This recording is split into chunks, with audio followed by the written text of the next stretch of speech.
And hello and welcome to Might Be Awesome / Only Stupid Answers. However you found us, thank you for joining us. We're doing another episode of That's AWW, Anime We Watch. And we have a very special guest today to talk about Aggretsuko. Chris Lamb, thank you so much for joining us. Hi, thanks so much for having me. Yay. You're looking dapper. Nice hat, nice overalls. Thank you. I only own black overalls, so I can't really wear them during the summertime because they just suck up all the heat. Right. Also, these are shorts. Because they're really cool during the wintertime. They're pretty comfy. yeah, why don't you get short overalls? I mean, I haven't looked hard enough, obviously, but thank you so much for joining us. This is a different show compared to the other ones we've talked about so far. Ours, I think it's fair to say, we've done more action-oriented anime. Yeah, that's fair. Both Akira and My Hero Academia, which you can check out our reviews here. And so today we're talking about Aggretsuko, and that's on at least the Netflix adaptation. And we watched the first 4 episodes with you guys on our Patreon. Now, kicking it off, where can people find you on the internet, and what's your history with the show? Yeah, so I have a YouTube channel, and all of the rest of my social media is One Winged Chris. That's a Sephiroth reference for people who have not played the game. And You'll get another chance soon. Remake comment. Yes, that's right. What was the other question? Oh yeah, Sorry. what's your history with the show? Yes, so I watched a few of the. I think I watched like the first half when it first came out. I think I got sick, so I probably just never caught up with it. But when you asked me about it, that was the perfect excuse to catch up on everything. Nice. So you're all up to date. There's 2 seasons. Yes. And does that include a Christmas special, or there's like a holiday? All I saw was a holiday photo out there with like a Christmas tree or something like that. I had no idea that there even was one. Throughout, I will just do a quick Google search and I will just double check. But so 2 seasons are out on Netflix, so it might be the most accessible anime series we've watched so far, just for American audiences. Yeah. And it's so 15-minute episodes. It's really not a problem whatsoever. But if you guys did not watch along, but you're just checking out our review, Aggretsuko is an anthropomorphic red panda, 25 years old and single, who works in an accounting department of a Japanese trading firm. Facing constant frustration every day from pushy superiors and annoying coworkers, Aggretsuko lets out her emotions by going to a karaoke bar every night and singing death metal. Now, this immediately you are struck by how cute the animation is, and I'm a big fan of it. Also, I know it was based on a series that started in Japan and for TBS, which was confusing for me. But they're the ones with the God Show at Steve Buscemi. There you go. Yeah, they do all the Seth MacFarlane shows. Right, the Sex and the City reruns. That's the ones. Yeah, that's where I watch all the movies. No, the Tokyo Broadcasting System Television. Easy to say, easy to be a fan of. This is a character created by Yeti for a mascot company called Sanrio. Yes. Sanrio. Now, I've seen ads for this show just about everywhere, especially living in LA. We always have to drive by the Netflix building. They always have the big billboards. And I was surprised to see this one being posted about a lot. And online, a lot of our mutual friends have talked about this show and have a great love for it. How did you find it? Was it just on your radar immediately, or? I would say it's decently immediately, just because I if you can't tell from the way I dress, I frequent a lot of shops like Sanrio, and but also I also follow a lot of YouTubers that like manga and anime, and one of a very prominent critic / essayist on YouTube currently called Super Eye Patch Wolf. He made like this very good video recommending the show. Cool. Oh, nice. Yeah. Well, I'll have to check it out. I do recommend this show because we have, like we said, we've watched more action-oriented animes, and it was nice to kind of have a palate cleanser where it's like, no, this isn't just a genre; it's a medium for all different types of storytelling. 100%. And this one, it was just delightful, and I like that it was this niche kind of humor, because the first thing we get in the very first episode is her doing kind of like a Mary Tyler Moore middle of the street empowerment, like, I'm not gonna take this shit anymore. She does a jump, lands on her ankle and starts screaming, and it immediately kicks into the intro, and you get the music and the death metal, which the metal, I'm not really a fan of that genre, but I'm a fan of everything that she's singing. Yes, me too. Me too. DJ, yes, would you say this is up your alley? Would this be something you'd come across? No, I like the animation. I like the way they incorporate the music in there, but I'm gonna be honest, it stressed me out, like with her boss and her like her work environment, and it's like, you just need to tell people no, man. Like, you just need to like just once I wanted her to stand up for herself. Like it made me anxious. Well, I mean, there's more show to get. And there is more show to get through. I think my breaking point was when in the second episode she has that like cat friend, and their cat friend's like, yeah, you know what? You being stressed and doing all this work makes people like me be able to be free spirits. And I'm like, you can fuck right off. Like, you can Yeah, I was thinking the same thing too. Actually, when I watched that, I was like, oh, like it's. I mean, it's kind of sweet. I can see what they're trying to go with that part, right? Where she's like, yeah, you know, like like our people complete each other in a way, but I'm also like, but also you're actually really irresponsible, and you got her hopes up without like properly explaining your situation, and she should not be your friend. No new friends. But you know what? For Retsuko, I get it. You know, and saying no is hard until you can learn how to say it. If you're soft-spoken, you're gonna get trampled on. You're gonna be a doormat. That happens to people. Yeah, and I'm actually a little bit. I don't disagree, but I'm a little bit surprised that you said that it feels like an accessible anime, because like there definitely are a lot of very specific aspects of Japanese life, and especially Japanese work life to this show that I was definitely very curious in hearing about, like, okay, what do people that don't know Japanese culture very well what would they think about the show necessarily? Because there is obviously a lot of universality to it. Like, you don't have to be Japanese to suffer a shitty boss, to suffer, having to sit next to people that are teachers' pets, to have to, deal with possible office romance maybe. But there's still definitely aspects to Aggretsuko that I feel like are still very Japanese, like very grounded in Japanese. In a very superficial level, something that put me back for a second is when they're in the locker room. I'm like, wait, this office has a locker room? What's going on here? Yeah. Well, then, which part do you mean in the dynamic between the different characters, or their roles in their for the company, or? I think it was more to what DJ was saying about how, like, not knowing why Aggretsuko just doesn't like do something about her situation, because I can definitely see, not like, and this is not like saying that this is an incorrect opinion, but I was definitely expecting for some people who don't know Japanese culture very well to be like, oh, well, like, I don't understand why doesn't she just leave her job? Like, there has to be other jobs, right? Like why is she making this so hard? But I definitely think it's very much rooted in like her need for stability and like she's still kind of maybe reaching that point possibly, but also I think it's just very rooted in Japanese culture where like you don't quit a job unless like it gets like worse than what she goes through, I think. Yeah, so it's so part this of is like we're close-ish, or is this pretty much like, I mean, it's dramatized. It's dramatization. It's dramatized. Yeah. I don't like. I'm not Japanese. I've never lived in Japan. I don't want to. I think Reina would probably do a much better job of explaining the entire background and the context of the show. But I believe that I don't think it's nowhere as bad as it has to be for someone to quit in an Asian culture company. It's really interesting. I do understand the, like, obviously even now with the economy and everything, it's not easy to just switch jobs. Even though you want to say it every time. I just wanted a hint of like, don't worry, eventually this girl will, like, it just, man, it's like, is each episode just going to be everybody picking on this poor girl? Man, I don't know if I can hack it. Like, this is tough. But you know what? She does have a coping mechanism, and it's music, and she has a gift for it. Also, he wasn't familiar with private karaoke bars, like where you can like. Oh, that was another thing that tripped me out. It's like, which are the best. Which are awesome. Oh my god, they're the best. Yeah, because I'll be honest, my reference for karaoke growing up, and this is small town, suburb America outside Los Angeles, it's dinky bars where like people are 50 plus and they're just kind of like drunkenly singing into it, and it's like, come on now, the kids go, and you're like, I don't, there's peanuts all over the ground, I don't want to do this. Like, so when I found out that like, oh no, you can, in downtown, like there's actually places you can go where they vacuum the floors and you get a private room and they bring you drinks and the food, and I'm like, okay, this is cool. Like, and also you get to sing with your friends or by yourself or do whatever you want. Like, there was a behind the scenes for an interview with Will Forte, and Will Forte and Jason Sudeikis would say like some like weekends after a show they would just go to a private karaoke bar, just them two,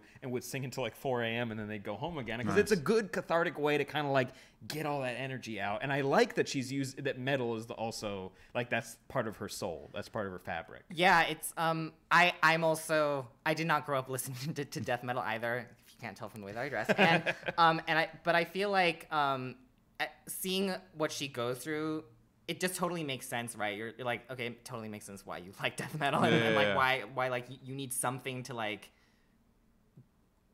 express all of your anger and all of your frustrations. Yeah, I think it's one of the sharper jokes on the show. The tension between the way it's animated and that music. I think it's a really smart like contrast for each other, and it is really creative and fun. Totally. Like even like I remember watching the intro for the first time. I was like, oh, I'm gonna like this show.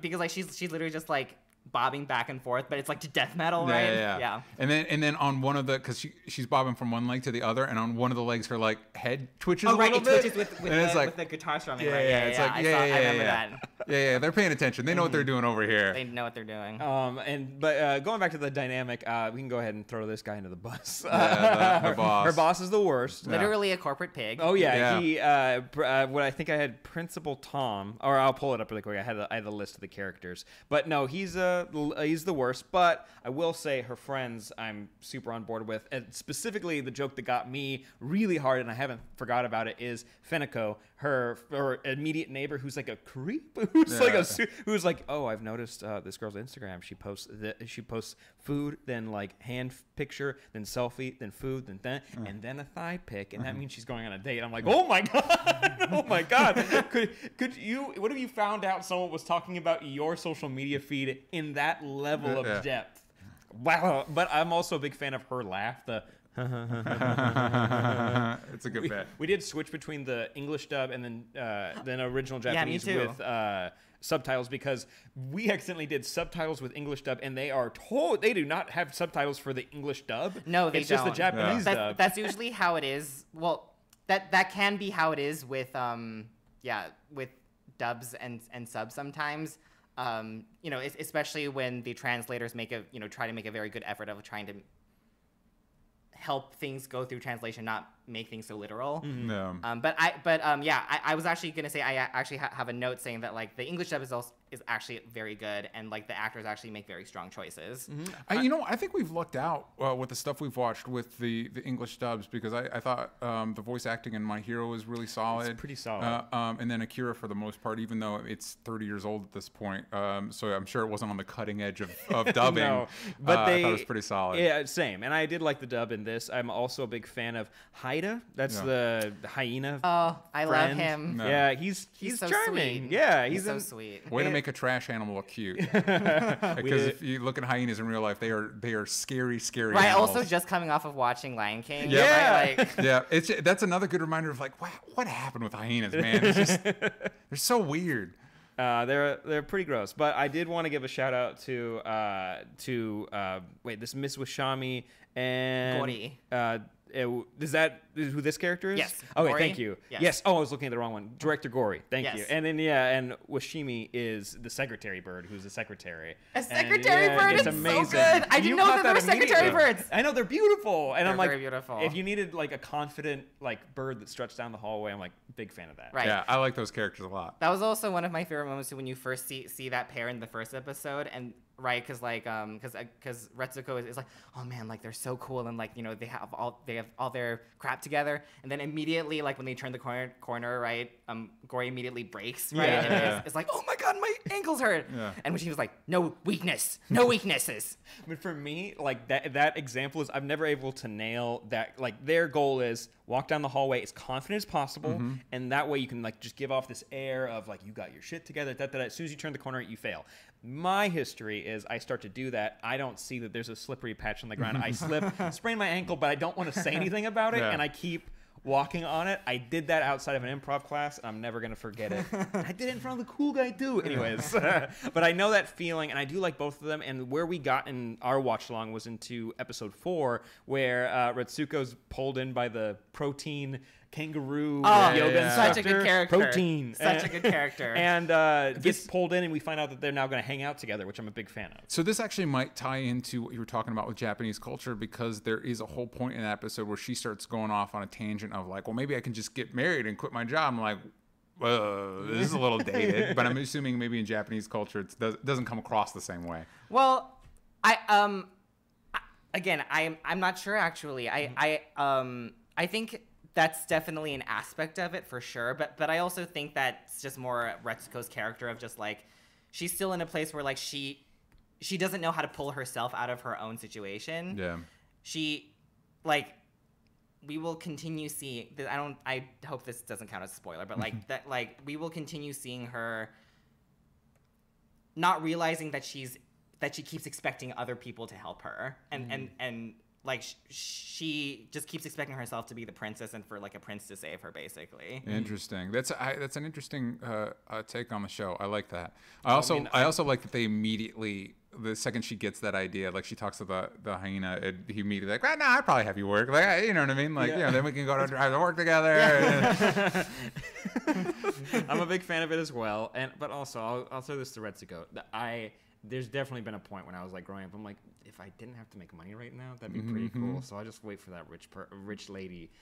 You know what? I won't even be picky. Just anybody. Hey, if listen, anyone wants to pay for me, I'm totally okay with that. My wife and I both work, but she's definitely the breadwinner right now. And I'm gonna be honest, it's not awful. It's not awful. It's not the worst. So we get it. Yeah. It's hard to strive for that. Yeah. Oh, isn't feminism great? I mean, it's working out for me. Yeah. Also, I have to give a shout out to, for a second, I thought she was going to have like an ally in the office with the, at first I was like, oh, it's a mini Godzilla. Yeah, it's a little mini Godzilla. No, it's Komodo dragon. Let me go ahead and pull Or up. monitor lizard. Oh, like, monitor. Right, I thought she was a snake. Maybe. Subone. There you go. Right, but she is a Komodo dragon. A Komodo dragon, yes. And I definitely thought we were going to have one more ally, but no, it's 3. We have the meerkat, we have Director Ton, and Subone, and that's those are all of our enemies against Retsuko, at least in this office environment, that take advantage of her the most.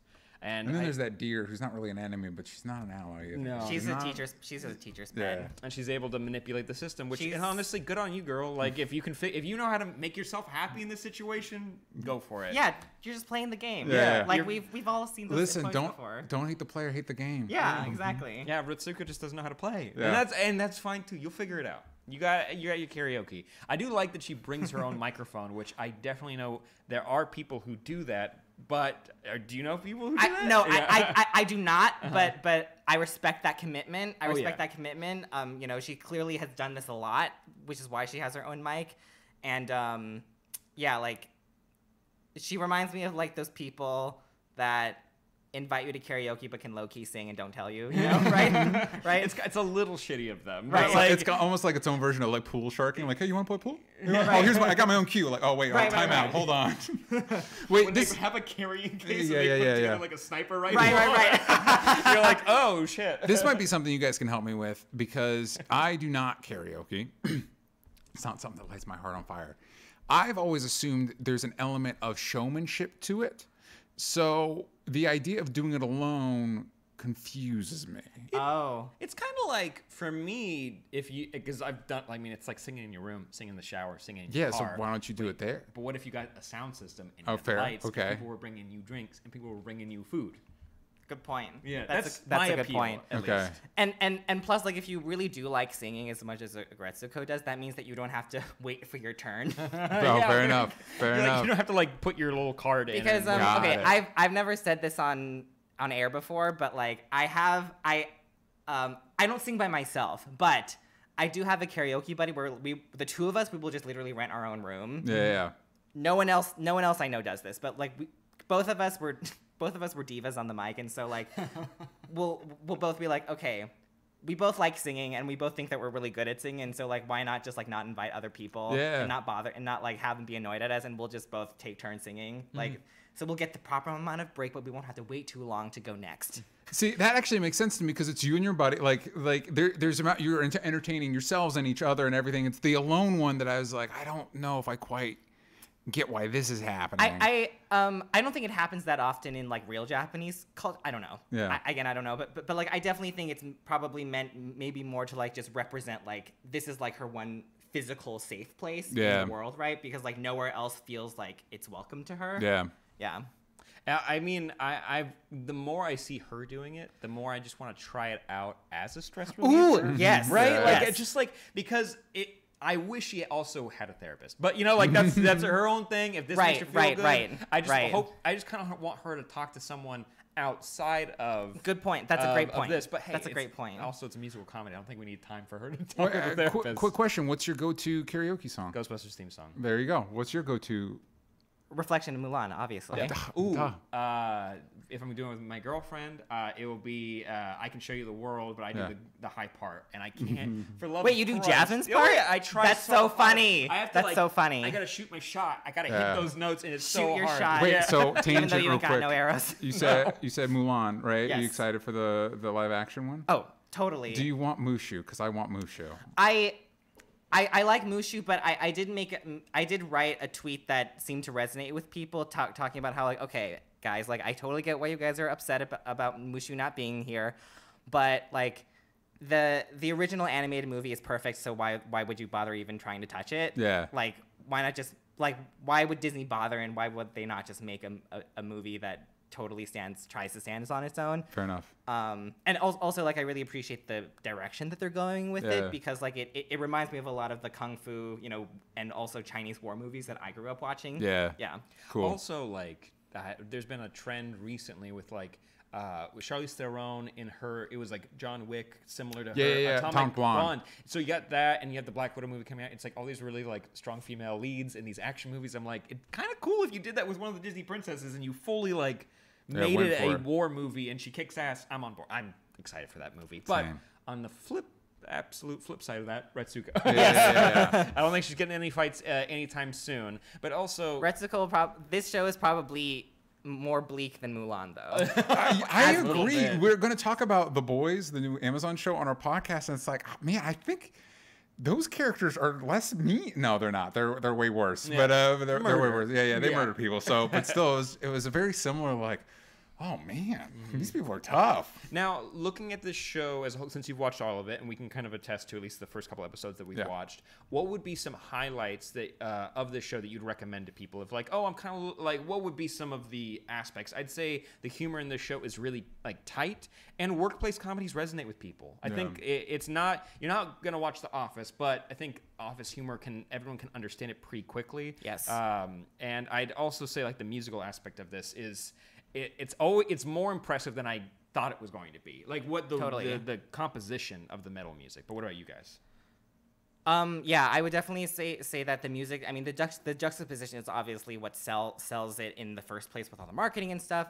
I think the humor. You're right. The humor and the editing especially is super on point. Like it really feels like whoever directed this knows like YouTube internet humor really well, right? Like just that really quick, like snappy, like jump cut style humor. But also, like I feel like this show really does have something for everybody, right? It has like the bleakness of work life for people on the older side who aren't children, who are not real children anymore. I still consider myself a child, but no, same. But you have like the really cute Sanrio art style that Hello Kitty fans might be familiar with. It has something for everyone. Yeah, for sure. What about you?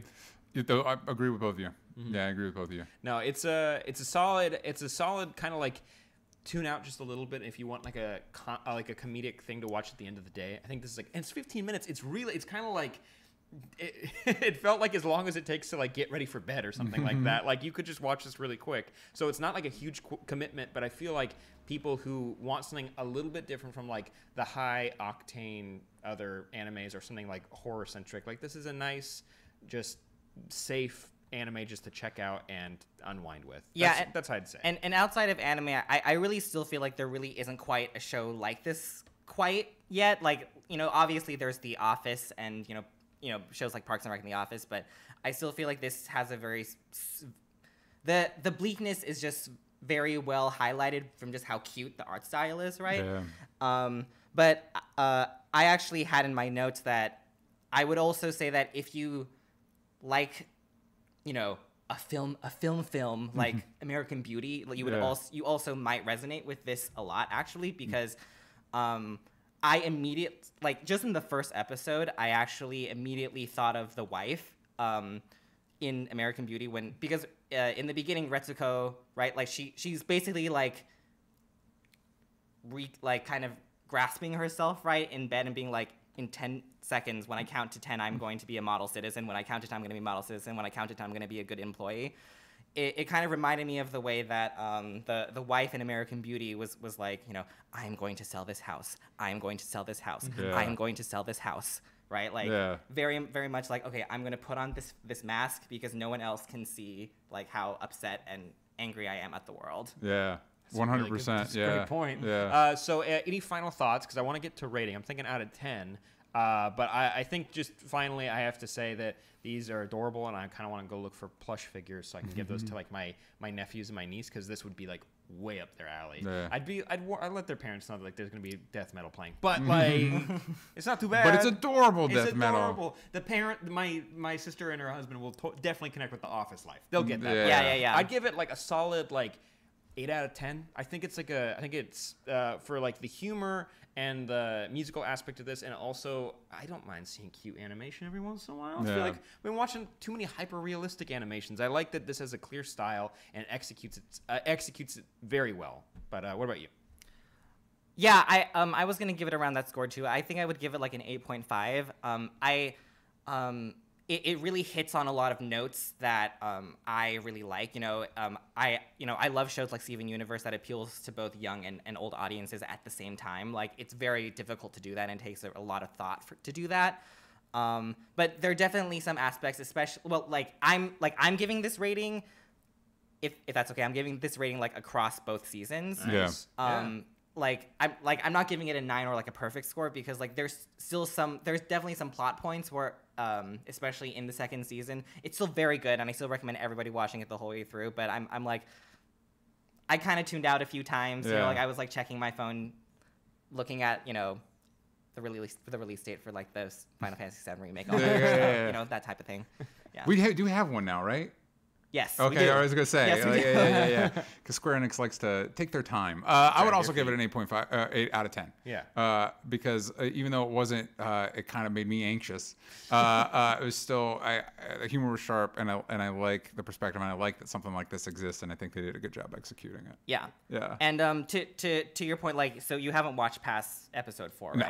So I think once you get through episode 5, like, I think that will be the right time to like really decide, like, okay, do I want to continue with this or not? Because I think that's episode 5 is like a definitive turning point for Aggretsuko. Oh, cool. And I'm glad. That's good to hear, because I like it when shows are able to grow and change and as they go on. And it's also good to know, like, I know with My Hero, we were told the first 7 episodes were kind of like an a good arc. Yeah. Yeah, and so it's good to like, we have fans that are like, you guys should watch Supernatural. I'm like, there's 16 seasons of that shit, man. That's not happening. So it's like, you have a good like primer of like, you don't need to watch a whole season. Watch this, and you'll have a pretty good idea of what you're in for. Man, Supernatural, they're always like, get to like season 5, and then you'll see what it's all about. And I'm like, it's are you like, kidding me? Are you serious? I got through 2 seasons of that. But Yeah. 15 seasons, amen. Yeah. Guys, let us know what you thought, because we want to hear from you. And specifically, we want to hear from Israel K, Vanny J, and Danny M, aka Echo Spider, who sent in their reviews and their thoughts, answered a couple questions for us that we're going to play right now. But make sure you tune in next week. We're going to be watching Your Name, doing a live stream of that, and we're going to be doing a review of that on Friday with another special guest, and we want to hear from you guys as well. So keep your eyes peeled on the Patreon, and make sure you follow Chris everywhere that matters. Where you at? I'm on Twitter, Instagram, YouTube, and Facebook. Look me up. One Winged Chris. You should be able to find me. Mm-hmm. There you go. Where you at? At DJ Talks Trash, every place that matters. At Sam Basher and at Only Stupid Answers on Twitter. You got the bells from Stupid. That's how we do. Let us know what you thought in the comments down below, and we'll see you guys next time. Bye-bye. Bye. Air conditioning.